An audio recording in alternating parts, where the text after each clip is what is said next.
And the Pakistani foreign minister joins me now from New York. Mr. Minister, thank you so much for joining us. It has been a very busy day. From your end, do you hear any talks about a possible ceasefire coming anytime soon? I am convinced the tide is turning. I am convinced the public pressure, the pressure of public opinion is mounting, and ceasefire is inevitable. Israel is losing out. They're losing the media war despite their connections. They are losing the media war. The tide is turning. What are their connections? Deep pockets. What does that mean? Well, they're very influential people. I mean, they control media. I mean, I would call that an anti-Semitic remark. Well, you see, the point is they have a lot of influence and they get a lot of coverage. Now, what has balanced that is the citizen journalist who has been reporting, sharing video clips, and that has jolted people, and that has woken up people, and people who are sitting on the fence are today speaking up. Do you see how in different capitals of the world, in London, in Madrid, in Michigan, Chicago, every place, from Sydney to the European capitals, people have come out and saying, put an end to this insanity. They're calling for an immediate ceasefire. Now, the Security Council has failed in forging a joint statement and coming out with a joint statement and forging a consensus. The General Assembly today is giving a clear message to the Security Council. It is your prime responsibility to ensure peace and security. Please live up to the UN Charter. But, Mr. Ambassador, can we not separate the fact that there are calls for peace and for equal human rights for both sides, for Palestinians and for Israelis, without anti-Semitic talk and rhetoric? And we are seeing an increase in anti-Semitism throughout the world. Many of these protests are showing signs and images of anti-Semitism as well. Shouldn't you be condemning that? I will not justify any rocket attacks, and I cannot justify and I cannot condone the aerial bombardment that is taking place. But what about anti-Semitism? And what about Hamas's role in stopping the rockets? I am saying when you do not engage, when there are no negotiations, when there is occupation, when there's genocide, when there's war crime, when there's ethnic cleansing, then an extremist element takes advantage of that situation. Avoid it. How do you avoid it?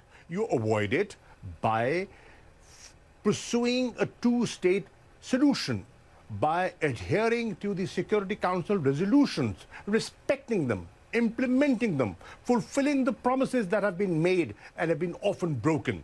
So I believe that the answer is Israelis and Palestinians living side by side in peace, and it can only be done through a two-state solution, through negotiations, by cessation of hostilities, and ceasefire is the first step in that direction.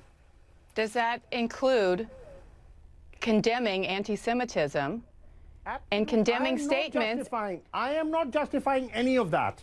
You began this conversation. I am so sorry. There's so many things I want to talk to you about, but I personally am offended as a journalist. You began this conversation by saying that Israel, suggesting that Israel has, quote, close friends and powerful friends in the media. That is an anti-Semitic trope. No, no. What I'm saying is the perception. Look at the perception the world has. You cannot ignore that, ma'am. But that's a wrong perception. Could be wrong, but that's the perception. Negate it. Well, negate it. By giving a balanced coverage, negate it. The onus is not on those who are being accused of things that aren't true. It's on people like you in powerful positions to say that that's wrong. Well, what we are saying, what is wrong, and I'm not shying away from that. What I'm saying is this insanity must come to an end. We must promote dialogue. We must sit and talk, and we must promote peace. Israelis and Palestinians, everybody has a right to live. They have a right to protect their children. Look at what's happening. 230 innocent people have been killed. More than 50,000 people have been displaced. 50 schools have been bombed. Hospitals have been targeted. Red Cross has been targeted.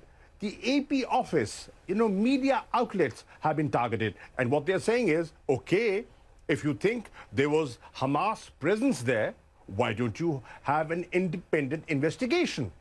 Well, I believe that Israel did provide in some information and shared intelligence with the U.S. But let's go back to the other side, because there are obviously Israeli casualties as well. And I keep bringing this up because if you're going to be an honest broker, then you have to approach something like this objectively. And that doesn't seem to be the place where you're coming from. Well, I am objective, and I would want to be objective. Loss of life, I will not condone. Every life, every human life is important to me. And what about you can agree, we can agree that Palestinian lives and Israeli lives are equally important? They're important, yes, they are. So let me move on to another area, and that is the Uyghurs and the Muslim community there, and some 2 million Uyghurs. Many in the U.S. and many other countries around the world are calling their treatment genocide. And I'm wondering why we're not hearing the same from your government. Well, my government has always spoken with frankness. China is a very good friend of Pakistan.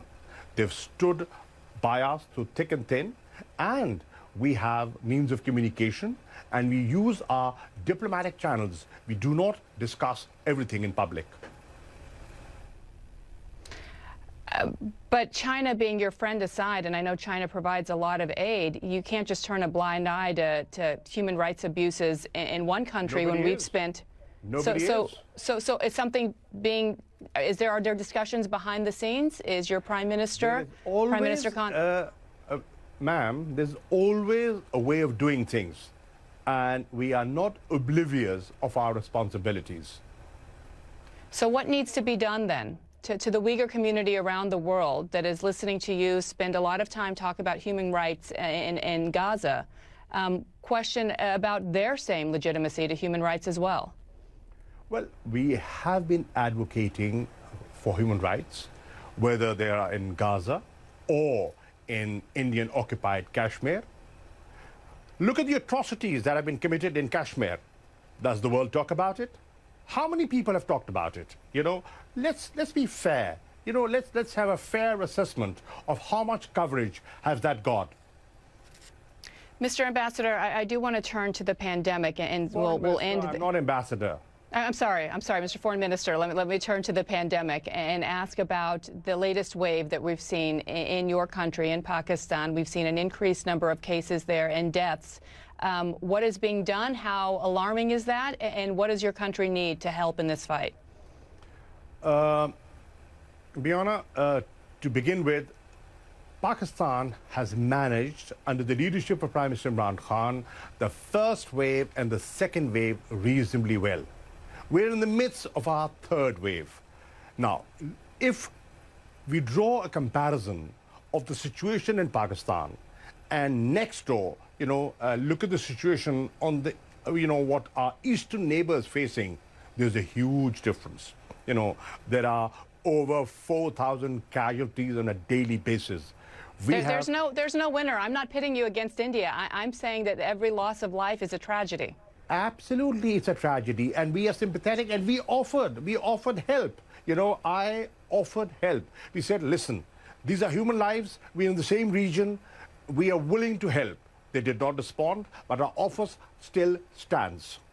What we are doing is we are doing our best to bring the positivity down, and what we need right now is vaccine.